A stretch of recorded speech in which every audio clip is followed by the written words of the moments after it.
பாஸ்டாக்ஸ் நேயர்களுக்கு வணக்கம். சமீபத்தில் நடந்தக்கூடிய ஒரு நிறைய சர்ச்சைகள்லாம் இருக்குது. அதை பற்றி விலாவரியாக பேசுவோம்னு மதிப்பிற்குரிய உமாபதி நான் சந்திக்க வந்திருக்கேன். வணக்கண்ணே. வணக்கம். எப்படின்னு இருக்கீங்க? நல்லா இருக்கு. சமீபத்தில் அர்ஜுன் இது வரைக்கும் எனக்கு தெரிஞ்சு அவருடைய சினிமா வரலாற்றில் கருத்தாக அவர் பேசி நான் பார்த்ததே இல்லை. மாபெரும் ஆக்ஷன் ஹீரோ. பிளாஸ்ட்னு ஒரு படம் சூப்பர் டூப்பர் ஹிட். அந்த படம் ரொம்ப நல்லா இருந்தது. படம் அதாவது ரொம்ப நாள் கழித்து அர்ஜுனை மறுபடியும் அந்த சின்ன வயசு அந்த கராத்தே பண்ணி அந்த ஸ்டைலில் பார்க்குறப்ப அவ்வளோ நல்லா இருந்தது. பட் ஒரு ப்ரெஸ் மீட்டில் ஒன்று பேசுகிறாரு, சனாதனத்தை பற்றி பேசுகிறாரு. திடீர்னு அவர் ஏன் திடீர்னு அதை பற்றி பேசுனாங்கிறது தெரியல. ரெண்டாவது அவர் பேசுனது பயங்கர முரண்பாடாக இருந்தது. ஒரு எளிமையான ஒன்றாக சனாதனம்னா ஏன் உதயநிதி எதிர்க்கிறாரு, ஏன் அர்ஜுன் அதெல்லாம் அப்படிலாம் எதிர்க்கக்கூடாது அப்படின்னு சொல்கிறாருங்கிறத பற்றி ஒரு விஷயம் சொல்லலாம். மக்களுக்கு புரியுற மாதிரி என்ன சொல்லலாம்? அதாவது என்ன அப்படின்னு பார்த்தீங்கன்னா, நம்ம அர்ஜுன் போன்றவர்லாம் திரை உலகத்தில் நீண்ட நாள் அவங்களுக்கு என்ன கதை என்னன்னு செலக்ட் பண்ணுறதையோ, ஒரு படம் டைரக்ட் பண்ணக்கூடிய ஒரு டைரக்டரு, ப்ரொடியூசராக இருந்திருக்காரு, நல்ல நடிகராக இருந்திருக்கிறாரு, எல்லாமே இருந்திருக்காரு. ஆனால் திரைத்துறையில் இருக்க பல பேருக்கு வெளி உலகத்தில் என்ன நடக்குதுன்னே தெரியாது. ஏன்னா அவர்களுடைய வாழ்வியலே மக்களை விட்டு விலகி போய் இருக்கிறது. நீங்கள் இப்படி இருக்கும்போது என்ன ஆகும்னா, இவர்களுக்கு யதார்த்த வாழ்க்கையை பற்றியும் தெரியாது, யதார்த்த மனிதர்களை பற்றியும் தெரியாது, அரசியலும் தெரியாது. நல்லா பேசினா இவங்களுக்கு பேச தெரியாது. என்னடா நம்ம ஒரு பக்கம் டைலாக்கை 1 மணி நேரமாக மனப்பாடம் பண்ணி ரீடேக்கெலாம் வாங்குகிறோம், இவர் பார்த்தா 1 மணி நேரம் மூச்சு வாங்காமல் பேசுகிறான்றப்ப அவர் மேலே விழுந்துருவாங்க. ஒரு பெரிய அறிவாளி நினச்சிருவாங்க. அந்த மாதிரி சமீபத்தில் அர்ஜுன் 2 விஷயம் சொன்னார் அவருக்கு பிடிச்சது அப்படின்னு சொல்லி. ஒன்று எனக்கு ரொம்ப அண்ணாமலையை பிடிக்கும். ஆமாம், அது ரங்கராஜ் பாண்டேயோட பேட்டியில் ஏதோ சொல்லி. ஆமாம், ரங்கராஜ் பாண்டே பேட்டியிலே ரங்கராஜ் பாண்டே ரொம்ப பிடிக்கும் அப்படின்னாரு. நீங்கள் நல்லா தமிழ் பேசுகிறீங்க, எப்படி நல்லா பேசுகிறீங்க, எனக்கு ரொம்ப ஆச்சரியம் அப்படின்னா. அவர் ஏதோ பீகார்லேருந்து பீகார்லேருந்து வந்திருக்காரா? யார்? ரங்கராஜ் பாண்டே. ரங்கராஜ் பாண்டேயோட பூர்வீகம் தான் பீகார். பிறந்தது இங்கே தான். ஆண்டாளோட காலடியில் தான் பிறந்தார். அது அவர்கிட்ட கேட்டாலே சொல்லுவார். ஆண்டாளுடைய ஆஃபீஸ் வாசலில், சாரி கோயில் வாசலில். அதான் அவரும் சொன்னார். அதான் அல்ல, அவர் சொன்னார்னா பிறந்து நான் மாற்றியா சொல்ல முடியும்? பிறந்தது அங்கேன்னு பார்த்து யார் நீங்கள் சொன்னாலும் நாளைக்கு யாராவது கேட்டால் கூட நீங்களும் அதை தான் சொல்லுவீங்க. ஓகே. அப்போ என்னென்னா அவர் தமிழ் பேசுகிறது வியத்துருச்சு. அப்போ தான் பாண்டே மனசு, பாண்டே நண்பன் தானே, நம்பி தானே, ஒன்றாக பணியாற்றிருக்கேன் 7-8 வருஷம். தனிப்பட்ட முறையில் போய் செவுத்தில் முட்டி அழுதுருப்பாங்க. யோ, நான் வாங்கின மார்க்குக்கு எந்த கோர்ஸும் கிடைக்கிறான்னு கடைசியில் தமிழ் லிட்ரேச்சர் தான் ஏன் கொடுத்தாங்க, அதனால நான் அதை படித்தேன். ஓ, ஓகே. புரியுதா உங்களுக்கு? நான் வாங்கின 45-50 மார்க் எம்பிபிஎஸ்க்காக சேர முடியும். நான் படித்து 3ஆவது குரூப்பு எம்ஏ தமிழ் கிடச்சிச்சின்னு சொல்லி படித்தேன், வாத்தியார் ஆயிடலான்னு. ஆனால் இதுக்கு இவ்வளோ டிஸ்ட் பண்ணி இவ்வளோ தூரம் பண்ணுறேன்னு சொல்லி, எங்கேருந்தியா வரீங்க நீங்களாம் அப்படின்னு சொல்லி முட்டி அழுதுருப்பாங்க பெருமையாக. நம்ம ஒன்று செஞ்சோம் அன்னைக்கு, ஆனால் இன்றைக்கி எவ்வளோ நமக்கு ஒரு புகழ்றாங்க பாரு நம்மளை அப்படின்ற மாதிரி ஒரு பக்கம். இன்னொரு பக்கம் அர்ஜுனுக்கு நம்ம சொல்கிறதுக்கு என்னென்னா, உங்களுக்குலாம் நான் பைத்தியம் பிடிச்சிருச்சான்னு தான் கேட்கும். அர்ஜுன் நல்ல நடிகர், அவர்கிட்ட நல்ல டேரக்டர், அந்த மரியாதை வேறு. நடிகராக சினிமாவில் வேறு. ஆமாம், அவர் அரசியலில் இந்த மாதிரி பைத்தியகாரத்தனமாக பைத்தியம் பிடிச்ச மாதிரி பேசுகிறதும். எவனையோ ஒருத்தனை என்ன சொல்கிறாப்புலன்னா, என்ன லாஜிக் பாருங்கள். 2 பேரையும் இவங்களை பிடிக்குமா? யாரை? அண்ணாமலையும் பிடிக்குமா, பாண்டையும் பிடிக்குமா? அதை தான் இப்போ நான் அவர்கிட்ட கூட சொல்லிவிட்டேன். என்ன அப்படின்னா, எப்படி அப்படின்னா, பாண்டே பேசுகிறதும் அண்ணாமலை பேசுகிறதும் எப்படின்னு பார்த்தீங்கன்னா, இந்த பழைய படத்தில், மலையாள படத்தில், இந்த இதில் படத்தில், தமிழ் படத்தில் பில்லாலெல்லாம் அதுதான். கடத்தல்காரர்களோட கோடே அதுதான்.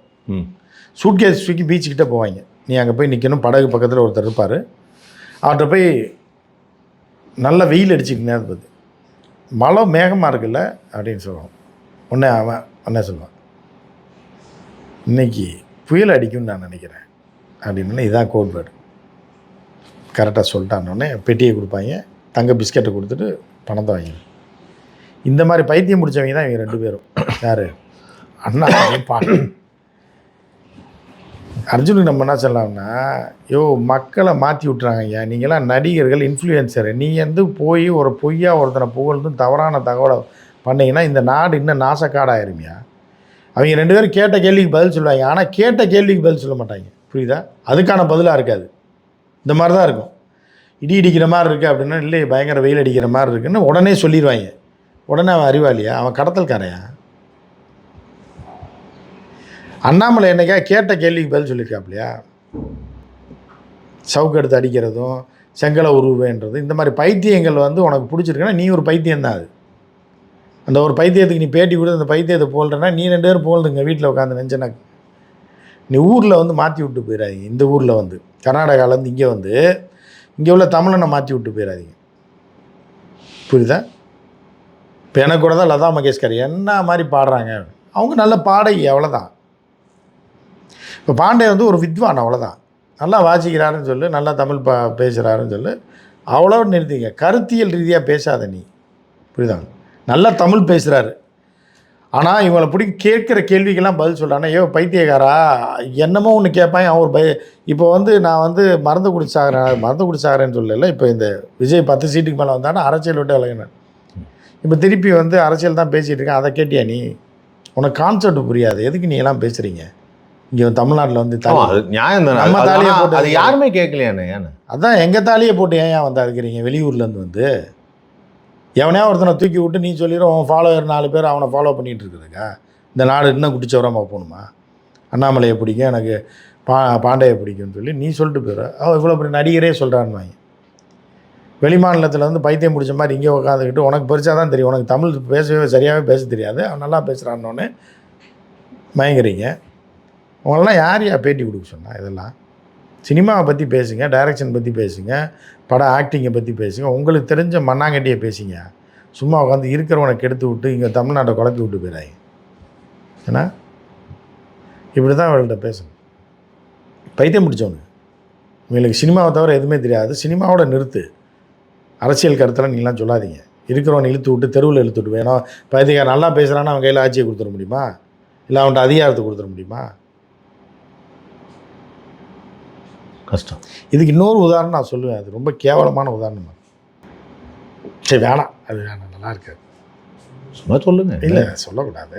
சொல்லணும், சொல்கிறதுல தப்பு கிடையாது. என்ன தப்பாக இருந்தால் தூக்கிறதுல இப்போ ஒரு பெண் இருக்கா,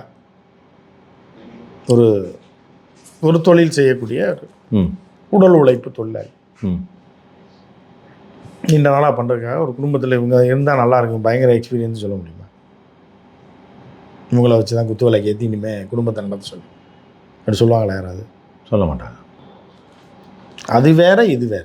இல்லை நீங்கள் சொல்கிறது வந்து நான் நல்லா பேசுகிறான்றக்காக சம்மந்தமே இல்லாமல் நல்லா பேசுகிறான்றக்காக வந்து அவனை தூக்கி பதவியோ பொறுப்போ கொடுக்க முடியுமா?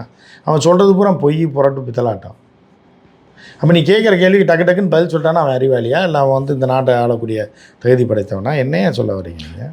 இன்றைக்கி இருக்கிற நிலமை அப்படி தானே இருக்குது. இப்போ நீங்கள் வந்து நீங்கள் சொன்னீங்கல்ல ஒரு கேள்வி தான், இவங்களால இந்த மாதிரி ஆட்கள்னால தான் நிலைமை இப்படி ஆயிடுச்சுன்றேன். சரி, அவர் கேட்க உனக்கு யாருமே எதிர்த்து கேட்கலையே. ரங்கராஜ் பாண்டே அவர்கள் வந்து 10 சீட்டுக்கு மேலே வந்துட்டு நான் அரசியல் பேச நிறுத்திடுறேன்னு சொன்னதை எல்லாருக்குமே தெரியும். அதையும் தாண்டி பொதுமக்கள் வந்து அவன் அரலூசுன்னு தெரியும், அது வேறு விஷயம். டுபாக்கூர்னு தெரியும். அதனால் சேனலோட வியூஸை பார்த்தாலே தெரிஞ்சு எப்படி வீழ்ந்து கிடக்குன்னு. இதில் இன்னொரு விஷயம் என்னென்னா, அதுக்கப்புறம் அடித்தாங்க பாருங்கள் பல்ட்டி. விஜய் மாதிரி நல்லவர் கிடையாது, சிறப்பான ஆட்சி இப்போ தானங்க வந்திருக்காரு, அதுக்குள்ளே எப்படி கேட்குறீங்கன்னு. அப்படிப்பட்ட ஒரு நபரை, மக்கள் தூக்கி எறிஞ்ச நபரை நீ உட்காந்துக்கிட்டு நீ தமிழ் பேசுகிறது எனக்கு பிடிக்கும்னா நீ கன்னடத்துக்காரன். அதாவது இன்னும் இவர் என்ன நினச்சிக்கிட்டாரு, நான் வந்து 40 வருஷம் ஆச்சு, எனக்கே தமிழ் இப்படி தான் வருது. நீ வந்து தமிழ் வித்வான் கிடையாது, அவன் தமிழ் படிச்சிருக்காப்புலையா? சீட்டு கிடைக்காம தமிழ் தான் கிடச்சிருக்கு, படிச்சிருக்காப்புல. அவர் தொழில் பேசுகிறாப்புல, தொழிலும் பேசுகிறது, வாயில் வடை சுடுறது தான் வேலை. புரியுதா உங்களுக்கு? இப்போ நீங்கள் வந்து ஸ்டார் ஹோட்டல் செஃப்பாக கூட இருக்கலாம். அவர் கூட என்றைக்காவது வரும்போது ரோட்டு கடையில் வடை வாங்கி நல்லா வடை போட்டுட்ருந்தா டேஸ்ட்டாக இருந்தால் வாங்கி சாப்பிடுவார். ஆனால் அவர் வடை போட முடியுமா? போட முடியாது. செஃப் தான் டப்புன்னு 4 வடையை போடுங்க, அந்த மாஸ்டர் ஒன்றுக்கு இருந்துட்டு வராருன்னு சொன்னால் போட்டுருவார். அவர் கறி போயிரு வடை. அவருக்கு அந்த செஃப்புக்கு அந்த ஸ்டேட்டஸை அந்த இது இருக்கிறதா தான் அவர் பண்ண முடியும். இது மாதிரி ஒரு குறும்படம் வந்தது. அந்த குறும்படத்தில் ஒரு பயங்கர பணக்கார புதவர், அவன் எப்போவுமே அந்த வண்டியில் இப்படி கிராஸ் பண்ணும்போது ஒரு டீ கடையில் வடை போட்டுட்ருப்பாங்க.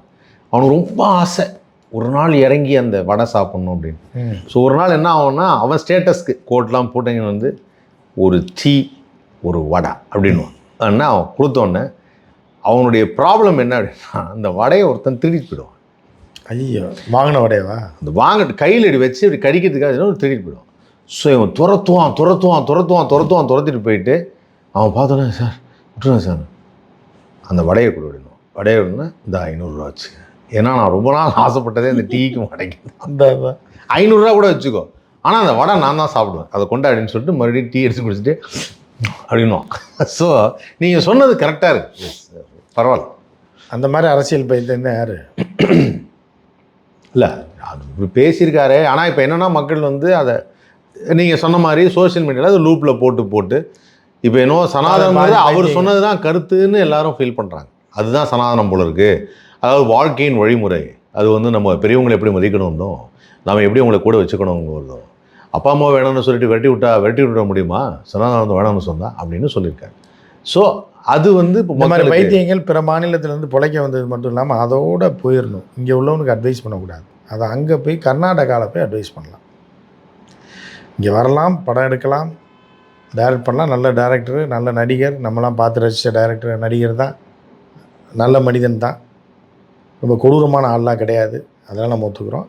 ஆனால் அங்கேருந்து வந்து இங்கே உள்ளவனுக்கு அட்வைஸ் பண்ணக்கூடாதுன்றதான் நம்ம சொல்லுவோம். பைத்தியம் பிடிச்சவன்லாம் தலைவனாகவும் கிறுக்கு பிடிச்சவன்லாம் பெரிய பேச்சாளராகவும் காட்டி விட்டு போயிடக்கூடாது. உங்களுக்கு அது புதுசாக இருக்கலாம்,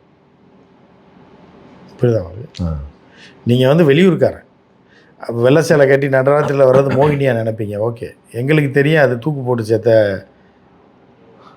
காமேஸ்வரின்னு, புரியுதா உங்களுக்கு? அதனால் கொஞ்சம் பார்க்குறதெல்லாம் நம்பிடாதீங்கன்றதை நம்ம சொல்ல முடியும். அர்ஜுன் அவர்கள் தன்னுடைய ஒரு அறிவை வைத்துக்கொண்டு திரையுலகத்தில் நல்லா நடித்து நல்லா புகழ் பெற்று புகழெலாம் அடைஞ்சிட்டாரு. இன்னும் பணம் சம்பாதிச்சு நல்லா இருக்கணுன்றது தான் நம்மளோட ஆசை. இந்த மாதிரி கருத்தெல்லாம் தயவு செய்து சொல்லி இருக்கிற பேரை பழைய ராஜாக்கு எடுத்த பேரை கெடுத்த மாதிரி கெடுத்துடாதீங்கன்றதான். இப்போது எனக்கு என்ன ஒரே ஒரு டவுட்டு தான், இப்போ பேசுனது தப்பு எல்லாம் சொல்லியாச்சு, ஆனால் இவ்வளவு நாள் இந்த மாதிரி அதுவும் அர்ஜுன் வாழ்க்கையிலேயே உள்ளே இருந்ததுங்க. அதெல்லாம் இப்போ ஒரு வாய்ப்பு வருது. இப்போ சோசியல் மீடியா வந்தவொடனே முந்தையெல்லாம் பேட்டி கொடுக்க மாட்டாங்க. இப்போ சோசியல் மீடியா வந்தவொடனே உணர்ச்சி வசப்பட்டுருவாங்க. இதை ஏன் போய் ப்ரெஸ்ஸில் போய் அதை கேட்குறாங்க? அவரை போய் சனாதனத்தை பற்றி கேட்டது என்ன? இல்லை, அவரை பற்றி கேட்கக்கூடாது. ஏன்னா அவர் ஒரு பிராமணர், அது தெரியுமா அவருக்கு? அர்ஜுன் வந்து ஒரு பிராமணர், கன்னட பிராமணர். அவர் இல்லையே, வேறு ஏதோ சொன்னாலும் அவர் ஒடுக்கப்பட்ட சமுதாயம். அதெல்லாம் ஒன்றுமே கிடையாது. அவர் வந்து ஒரு பிராமண சமூகத்தை சேர்ந்தவர். அது இன்னொன்று வந்து அவர் ஒரு அனுமார் கோயிலில் கட்டி வச்சுருக்காரு, புரியுதா? அதே மாதிரி இந்தியன்னு பச்சை குத்திருப்பார். இப்போ நீங்கள் இந்தியனா? ஆமாம். ஆமாவா? இங்கே என்ன எதை வச்சுருக்கீங்க? ப்ரூஃப் என்ன வச்சுருக்கீங்க? Proof Aadhaar card. Aadhaar card இருக்கா அவங்கள்ட்ட? இப்போ இதை இவ்வளோ நேரம் யோசிக்கிறீங்க பாருங்கள். ஆனால் அர்ஜுனை பார்க்கும்போதே பேசிகிட்டு இருக்கும்போதே கண்டுபிடிச்சிடுவாங்க. கையில் பச்சை இருக்கும், தாய்சிய கொடி, அது தேசிய கொடி இருக்கும்போதே இந்தியன்னு இமிக்ரேஷன்லாம் டக்குன்னு இஸ் இந்தியன் அப்படின்னு. ஸோ அந்தளவுக்கு தேசபக்தி உள்ளவர், ஓகே, அனுமார் பக்தி உள்ளவர், இப்படிலாம் இருக்கிறதுனால திடீர்னு இப்போ ஒரு வாய்ப்பு கிடைச்சதுனால அவர் சனாதனத்தை பற்றி பேசியிருக்காரு, கேட்டிருக்காங்க, சொல்லியிருக்காரு. ஆனால் எனக்கு அது ஒரு டவுட் இருக்குது. தேசிய கொடியை பச்சை குத்தும் போது அது பச்சையாக தானே தெரியும்? இல்லை, கலராக இருக்கும். வருமா? அவர் கையில் அப்படி தான் இருக்கா? பச்சை வருதா? பச்சை குத்துனா அது வருது. ஆரஞ்சு சிகப்பு வருதா? இப்போலாம் குத்துறாங்களே, பார்த்தது இல்லையா நீங்கள்? ஏன்னா ஆரஞ்சு தானே கொடியில் இருக்கும், சிவப்பு கூட சிகப்புப்பா. நீங்கள் நல்லா அழுத்தி அமுக்கி பார்த்தீங்கன்னா தெரியும். ஆரஞ்சா அழுத்திலேருந்து பார்த்தீங்கன்னா சிகப்பாக தான் தெரியும். அந்த கலர் தெரியுது இல்லை, பார்த்தோன்னே கண்டுபிடிக்கலாம்ல. கலர் சக்கரத்தை நடுவில் போட்டாலே அது இந்தியன் தாங்க அர்த்தம். கலர்லாம் தெரியுது, பட் இருந்தாலும் சொல்கிறேன். பட் உங்களுக்கு நீங்கள் வந்து என்றைக்காவது வந்து சனாதனம்னா என்னங்கிறத மக்கள்கிட்ட சொல்லியிருக்கீங்களா? ஒரு ஜென்ரலாக, ஏன்னா இன்றைக்கி ரொம்ப அது பரவலாக எல்லாரும் பேசிட்டு பெரிய சப்ஜெக்ட்டு, அது வந்து நம்ம உடனே பேசணும். ஓகே, அது நல்லது இருக்குது, கெட்டது இருக்குது, எல்லாமே இருக்குது. அது சனாதனம். அது நீங்கள் இவர் உதயநிதி சாரை பார்த்தீங்கன்னா அவர் மேலே தான் வழக்கு இருக்குது. சரி, இதில் அவர் பார்த்தீங்கன்னா கேளுங்க, டீட்டெயிலாக சொல்லுவார். சனாதன தர்மம்னா என்ன, எதுக்கு எதுக்குறீங்கன்னா அவர் சொல்லுவார். இல்லைன்னா நம்ம இன்னொரு நாளைக்கு பேசுவோம். அது ஒரு பெரிய புத்தகம்.